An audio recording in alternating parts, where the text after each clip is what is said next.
Good morning বন্ধুরা। সকালে এখন 7:30 বাজে। রান্নাঘরে চলে এসেছি রান্না বান্না করতে। তন্ময়কে এখন প্রত্যেক দিন ভাত দেওয়ার চেষ্টা করছি, মানে না হলে ও না দুপুরবেলা না খেয়ে থাকে, সন্ধেবেলা এসে মুখটা দেখি এইটুকু হয়ে থাকে, মানে চিপসিয়ে যায় একদম। তাই প্রত্যেক দিন সকালবেলা ঘুম থেকে উঠছি, তবে দাঁতের ব্যামো তো সেই লেগেই আছে, কমছে একবার বাড়ছে, এরকমই হচ্ছে। তবে সকাল থেকে দেখছি দাঁতের ব্যথাটা অনেকটা কম আছে, মানে নেই বললেই চলে। তবে এখন তো থাকবে না, ওই ঠিক শুরু হবে জানেন তো ভাত খাওয়ার সময়, মানে দুপুরবেলা করে। আর খাওয়ার সময় বসে যদি খেতে না পারি কেমন হয় বলুন তো, আর চিনচিন করে ব্যথা করে, আর মাজনটা আনবো করে আনাও হচ্ছে না। চলুন এখানে কি রান্না বান্না করেছি আজকে আপনাদের দেখিয়ে দিই। এখানে ভাত বসিয়েছি আর পটল আলু ডিম দিয়ে ঝোল করছি। তন্ময়ের জন্য শুধু রান্না বান্না হচ্ছে। আর এদিকে একটু কলমি শাক ভেজেছি, একটা সেই কলমি শাকের আঁটি নিয়ে এসেছিলাম 4-5 দিন আগে। ও বাবা, পচে গিয়ে পাতা হলুদ হয়ে গিয়ে লাস্টে বেছে বুছিয়ে এইটুকু বেরিয়েছে। তো তন্ময়ের মতো হলেই হবে মোটামুটি। শাক পাতা আমি এখন আর বেশি খাই না, কারণ পেটের প্রবলেম, তো পেটের প্রবলেম হলে না শাক খাওয়া যায় না একদম। এখানে চা হয়ে গেছে, আর আমি একটু বেশি করে চা নিয়েছি। গতকালকে ওকে একটু বেশি করে চা দিয়েছিলাম, আমার চাটা খুব কম হয়ে গেছিলো। রান্নাবান্না হয়ে গেছে, তন্ময় খাবার নিয়ে চলে গেছে। এখানে আমি আমার জন্য একটা রুটি আর এখানে চা নিয়ে নিয়েছি। তন্ময়ের মতো শুধু রান্নাবান্না করেছি, তবে তিশানের আর আমার একটু রান্নাবান্না করতে হবে বেলার দিক করে। আজকে না মোচাটা করে নেবো, আজ স্কুল নেই। এই দেখুন কোথায় বসবো চায়ের কাপ নিয়ে এখন চিন্তা করতে হচ্ছে। চা খাওয়া হয়ে গেছে, এতক্ষণ ধরেই মোচাটাকে ছাড়ালাম আর কাটলাম। জানেন এত বড় মোচা কে খাবে, তাই ভাবছি দেখি মাকে একবার ফোন করব যদি এক কৌটো নিয়ে যায়। তন্ময় তো খায় না, আর মা আজকে খাবে না, মানে শাশুড়ির কথা বলছি। আজকে শুক্রবার তো, আর কালকে শনিবার আগামীকাল তো বড় ঠাকুরের উপোস, মা তাই আজকে খাবে না। আর আমি তো মোচার ঘন্ট একটু আদা রসুন পেঁয়াজ দিই না, আদা রসুন দিয়েই করি। এই দেখুন এক গামলা মোচা হয়েছে। চলুন এবারে রান্নাবান্না বসিয়ে দেবো। এই মোচার ঘন্ট করতে গিয়ে আজকে আমার না ঘন্ট হয়ে যায়, কারণ মোচার ঘন্ট প্রচুর ঝামেলা। আবার তিশান বলছে মা ছোটো ছোটো করে বড়া করে দেবে, আমি বড়া করে দিই, তবে আজকে আর দেওয়ার ইচ্ছা নেই। আজকে না রান্নাবান্নাও একটু ঝামেলা আছে, ওই খিচুড়ি করবো আজকে আর ভাত করব না। তিশান এখানে খেতে বসে গেছে। গতকালকে ঘুগনি করেছিলাম, এক বাটি ঘুগনি আছে, ওকে বললাম ঘুগনি দিয়ে মুড়ি খেয়ে নে। চলুন এবারে ওই ঘরে যাই, অনেক বাসন পড়ে আছে, রান্নাঘরটা পরিষ্কার করে রান্না বসাবো। গুড মর্নিং বন্ধুরা, কেমন আছেন আপনারা সবাই? আশা করি সবাই ভালো আছেন, সুস্থ আছেন, আমিও ভালোই আছি। আজকে শুক্রবার, সকাল এখন 10:10 বাজে, এই সবে গোপাল ভাত শুরু হলো। তো তিশান এখানে ব্রেকফাস্ট করতে বসে গেছে। রান্নাবান্না বলতে তন্ময়কে পটল আলু দিয়ে ডিমের ঝোল করে দিয়েছি আর কলমি শাক ভেজে দিয়েছি।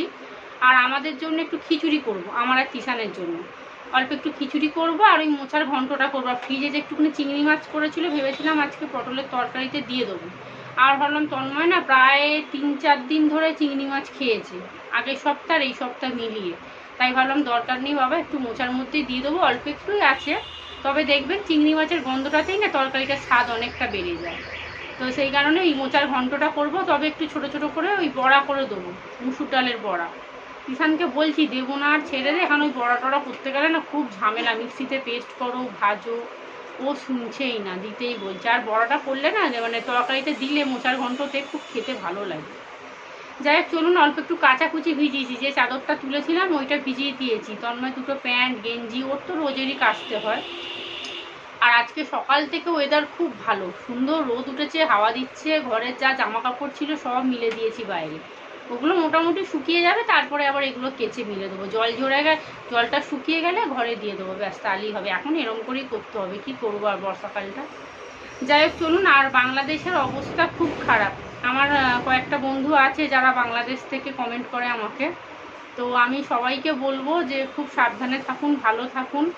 আর আমার মায়ের জানেন তো 4-5 দিন ধরে মন খুব খারাপ, কারণ আমার মায়ের এক নিজের দিদি বাংলাদেশে থাকে, নিজেরই বড়দি মনে হচ্ছে, বড়দি না বড়দি গত 1.5 মাস আগে এসছিল জানেন তো আমাদের এখানে। আমার মা মামার বাড়িতে দেখা করতে গেল, 2 দিন ছিল, দেখা টাকা করে আসলো। আর এখন এরকম অবস্থা, ভাবুন তো কি বলবো, মানে এই ভিডিওগুলো দেখলে না মন খারাপ লাগছে। আমি খালি ভাবছি কি আমাদের এখানে যদি এরকম হতো, আমরা কি করতাম বাচ্চা কাচ্চা নিয়ে, ভাবুন তো। হ্যাঁ, আমি তো মানে দিশাহারা হয়ে যেতাম একদম। মানে যাদের হচ্ছে তারাই একমাত্র বুঝতে পারছে কি কষ্ট। আমার মা গত 1 সপ্তাহ ধরে ওই মেজদার টিভিতে শুধু বাংলাদেশের খবরই দেখে যাচ্ছে, মায়ের মনটা খুব খারাপ। গত দুদিন আগে বলবো কেন, গতকালকেই ফোন করেছিলাম, আমি বললাম কি করছো গো, বলছে এই দুপুরবেলা এই বাংলাদেশের খবর দেখছিলাম, তোর মেজদা চালিয়ে দিয়েছিল। আমি যে তুমি কেন দেখছো, দেখছে তো আর বারবার মন খারাপ করছে। আমারও ফোনেতে ওই ভিডিওগুলো আসছে, দেখছি। যাই হোক চলুন, যে যেখানেই থাকুক ভালো থাকুক এটাই বলবো। আর পরিস্থিতি এরকম হয়ে গেছে, আস্তে আস্তে নিশ্চয়ই ভালো হবে এটাই আশা করছি। তবে আমার মায়ের মনটা খুবই খারাপ, মানে সেই কাঁদো কাঁদো অবস্থা। নিজের দিদি থাকে তো, এখন কি ফোন করতে মানে ফোন লাগছে নাকি ফোন করতে পারছে না আমি ঠিক বুঝতে পারলাম না কথাটা, জানেন কি বললো আমি কথাটা বুঝতে পারিনি। তবে মনে হচ্ছে ফোনে কন্ট্যাক্ট করতে পারেনি। তারা এখন কি পরিস্থিতিতে আছে মা শুধু সেই চিন্তা করছে, জানেন তো। মা বলছে মনে হচ্ছে আমি ওখানে চলে যাই। আমি বলছি বাবা, একে তারা সেখানে থাকতে পারছে না, তুমি ওখানে গিয়ে কি করবে। যাই হোক চলুন, আপনারা ভালো থাকুন এইটুকুই বলবো। চলুন এখন রান্নাঘরে যাবো, মোচার ঘন্ট করব। মোচার ঘন্ট হবে আর অল্প করে একটু খিচুড়ি করব। ভাত খেতে ভাল লাগছে না, খিচুড়ি করব। আজকে কোনো সবজিপাতি নেই, শুধু আলু দিয়ে অল্প করে একটু প্লেন পাতলা করে খিচুড়ি করব, মোচার ঘন্ট করব, ব্যাস। আর যদি একটু পাঁপড় ভাজি তো খাওয়ার সময় ভেজে নেবো। আর রান্না বান্না বলতে ওইটুকুই করব। আর রান্নাঘরের অনেক কাজ আছে, কাচবো, বাসি ঘরদোর পরিষ্কার করব। আর টিশানের আজকে না পরীক্ষা নেই, গতকাল আমাদের এখানে প্রাক্তন মুখ্যমন্ত্রী মারা গেছে, বুদ্ধদেব ভট্টাচার্য। তো সেই কারণে আজকে স্কুল ছুটি দিয়েছে। আজকে একটা পরীক্ষা ছিল, যে পাকাটা তৈরি করলাম না ওটা আজকে দেখাবার কথা ছিল, কিন্তু ওনার জন্য আজকে ছুটি দিয়েছে। এই পরীক্ষাটা মঙ্গলবার হবে, কালকে আবার পরীক্ষা আছে, আগামীকাল ব্যায়াম আছে না রে, আগামীকাল ব্যায়াম আছে। বেশিক্ষণ লাগবে না, 11:30 থেকে 12টার মধ্যে মনে হয়ে যাবে, দাঁড়িয়েই থাকবো। আর এই আজকের পরীক্ষাটা মঙ্গলবার নেবে, কারণ এই রবিবারে রাম বিসর্জন আমাদের এখানে, তো রাম বিসর্জনের ছুটিটা সোমবার দেয়, সেই কারণেই মঙ্গলবার, নাহলে সোমবারই হয়ে যেত। যাই হোক চলুন, আজকের দিনটা ছুটি আছে, মোচাটা করে নিই। এমনিও শনি মঙ্গলবার মোচা আমি খাই না, আর শাশুড়ি মাও করতে মানা করে, জানেন তো, শনি মঙ্গলবার নাকি মোচা খেতে নেই। এটা তো আমি ছোট থেকেই শুনে আসছি। আর শনি মঙ্গলবারে কেউ মরলেও দেখেছি সাথে করে একটা করে মোচা দেয়।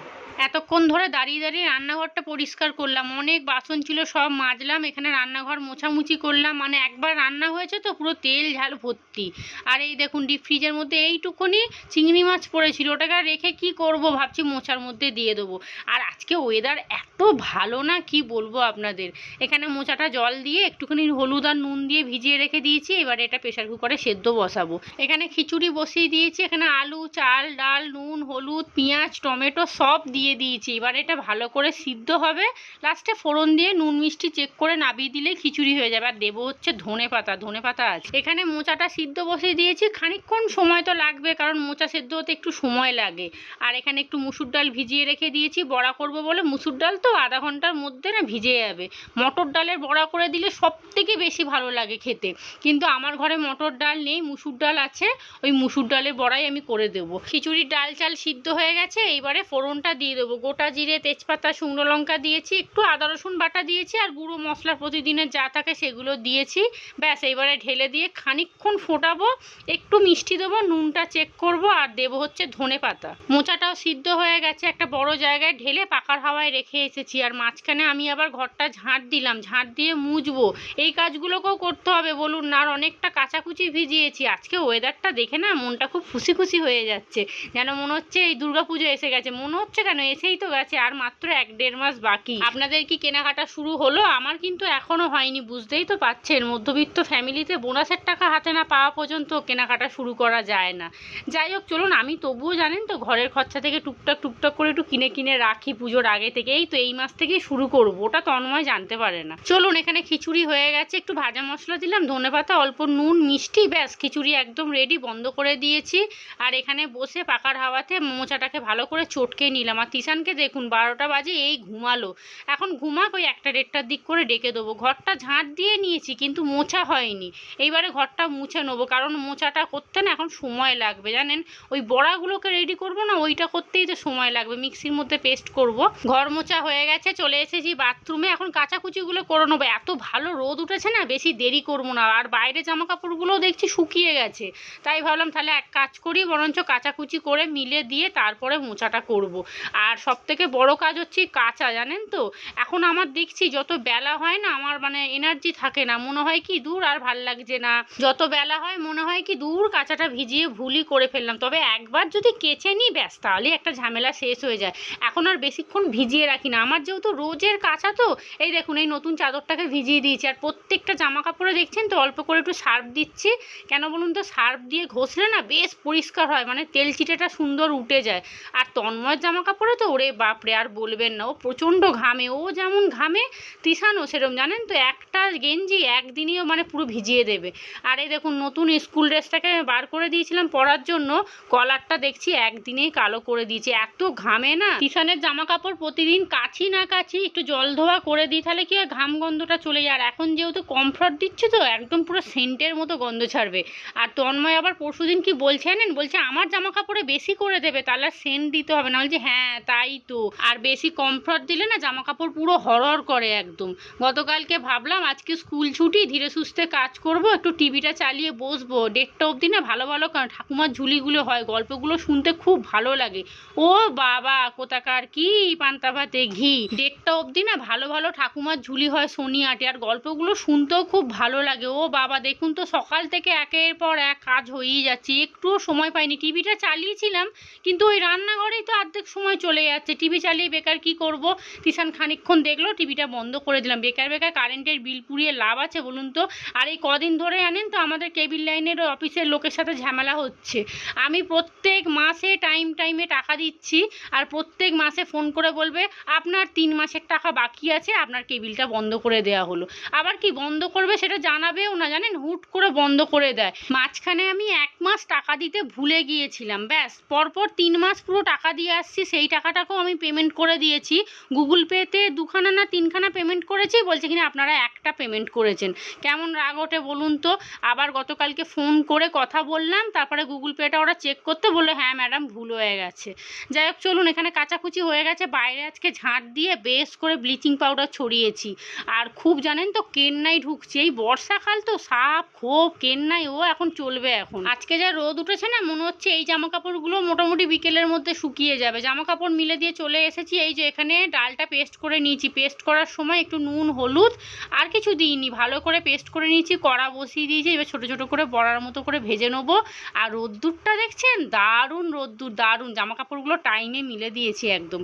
এখানে বড়াগুলো সব ভেজে নিয়েছি। এখানে মোচার ঘন্টটা করব, গোটা জিরে তেজপাতা শুকনো লঙ্কা ফোড়ন দিয়েছি। তারপরে আলুটা একটুখানি হালকা করে ভেজে নিয়ে টমেটোটা দিয়ে দিয়েছিলাম। আর এইবারে আদা রসুন বাটা, হলুদ গুঁড়ো, লঙ্কার গুঁড়ো, একটু কাশ্মীরি লঙ্কা, সমস্ত মশলা ভালো করে একটুখানি কষিয়ে নেবো।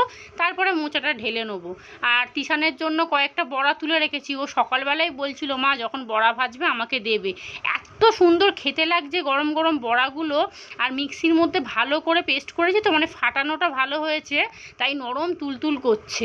আর ওই যে কটা চিংড়ি মাছ ছিল দিয়ে দিয়েছি, তবে চিংড়ি মাছগুলো একটু কেটে দিলে আমার মনে হয় ভালো হতো। মোচাটা দিয়ে দিলাম, এবারে খানিকক্ষণ ফুটবে। আলুগুলো সিদ্ধ হয়েই গেছে, কিন্তু মোচার সাথে অনেকক্ষণ ফুটিয়ে লাস্টে নামাবার আগে ঘি দেবো। আজকে ঘি আছে জানেন তো, মোচার ঘন্টয় ঘি গরম মশলা দিলে দারুণ খেতে লাগে।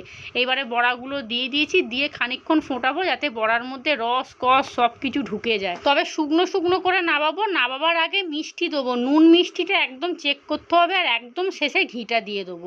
এখানে মোচার ঘন্ট একদম রেডি, পুরো শুকনো শুকনো করে নামিয়েছি, দারুণ খেতে হয়েছে, দারুণ। তবে এই মুসুর ডালের বড়ার জায়গায় যদি বিউলির ডাল দেন আরও খেতে ভালো লাগবে। আমার স্নান হয়ে গেছে, তিশান এই সবে ঘুম থেকে উঠলো জানেন, এই এখন বাজে 1:30। এখানে খিচুড়িও একদম রেডি হয়ে গেছে, আলুটা একটু বেশিই দিয়ে ফেলেছি, বুঝতে পারিনি তো অনেকগুলো আলু দিয়ে দিয়েছি, মানে চালের থেকে আলু বেশি হয়ে গেছে। যাই হোক চলুন, আর এই হলো শুকনো শুকনো মোচার ঘন্ট, দুপুরের একদম খাবার রেডি হয়ে গেছে। এইবারে খেতে বসবো। আজকে সকাল থেকে না এক নাগারে কাজ করছি, এই জন্যই তো আমি মোচা নিয়ে আসি না। মোচা আনলে কি হবে, এর পিছনে এত খাটতে হয় না, যখন ওই পাতে নিই তখন আর খাওয়ার আর এনার্জিটা থাকে না, মানে তখন মনে হয় কি একটু শুয়ে পড়লে ভালো হয়। চলুন। আর তিশানের মোচার ঘন্ট আবার খুব প্রিয়, বাবা তন্ময় খায় না তবে তিশান খায়। এই যে বড়াগুলো দিই না, ওটাতেই ওর একদম মন খুশি হয়ে যায়। খাওয়া দাওয়া করে নিয়ে একটু শোবো, রান্নাঘর আর পরিষ্কার করে নিয়ে আর পারছি না জানেন তো, এই মোচা করতে করতে আমার কোমর পিঠ পুরো বেঁকে গেছে। গুড ইভিনিং, সন্ধ্যে এখন 6টা বাজে। তিশানের আজকে পড়া ছিল, ইংলিশ পড়া, যেহেতু লেখা পরীক্ষাগুলো শেষ হয়ে গেছে তাই ওকে বললাম পড়তে চলে যা। 5টার দিক করে চলে গেছে, আস্তে আস্তে মোটামুটি 7:30 8টা তো বাজবেই। আর মা এসেছে, এই দেখুন মেজদা বললো মাছ ধরবে না, আবার মাছ নিয়ে এসছে। আগের মাছই খেয়ে শেষ করতে পারিনি, মা আবার মাছ নিয়ে চলে এসছে। এখন বাজে প্রায় 8:30। এই কটা জামা কাপড়ই একটু ভিজে ছিল, ঘরের মধ্যে মিলে দিলাম। আর সমস্ত জামা কাপড় শুকিয়ে গেছে। আজকে 1 ফুট ফোঁটাও বৃষ্টি হয়নি। রান্নাঘরটা পরিষ্কার করলাম, বাসনগুলো মাজলাম। আজকে রান্না বলতে আলু চচ্চড়ি আর রুটি করব। তন্ময়ের পেটটা ভালো নেই, তাই ও মুড়ি জল খাবে। ঠিক হয়েছে, যখন আমি বলি তখন শোনে না বাবা, তাও এসে খিচুড়ি খেয়েছে জানেন, একটু খিচুড়ি পড়েছিল, একটু মোচার ঘন্ট দিয়ে খেয়েছে। এখানে আলু চচ্চড়ি বসিয়ে দিয়েছি, আর মা আজকে খুব বেশিক্ষণ বসেনি, চা খেয়ে চলে গেছে। কালো জিরে কাঁচা লঙ্কা দিয়ে প্রেসারেই একেবারে বসিয়ে দেবো। আর দাঁতে ব্যথাটা দেখছি আজকে আর হয়নি জানেন, সেই যে প্যারাসিটামলটা খেয়েছিলাম। আর ওষুধ আমি খাবো না, ওষুধ খেয়ে খেয়ে না আমার একদম কি বলবো, আর ভাল লাগছে না একদম। আর এত ওষুধ খাওয়াও ঠিক না, হার্ট খুব দুর্বল করে দেয়। চলুন, এখানে প্রেসারে বসিয়ে দিলাম আলু চচ্চড়ি আর রুটি করবো, ব্যাস তাহলেই রান্নাবান্না রেডি। এখানে রান্নাঘর পরিষ্কার করে নিয়েছি, রান্নাও হয়ে গেছে। কালকে পোস্ত হবে, তাই মাকে একটু পোস্ত বাটতে দিয়েছি। চলুন, রান্নাবান্না হয়ে গেছে, রুটি আলু চচ্চড়ি, সিম্পল খাবার একদম। তো ব্লগটা এখানেই শেষ করি। আপনারা সবাই ভালো থাকবেন, সুস্থ থাকবেন, সাবধানে থাকবেন। আজকের মতো সবাইকে টাটা।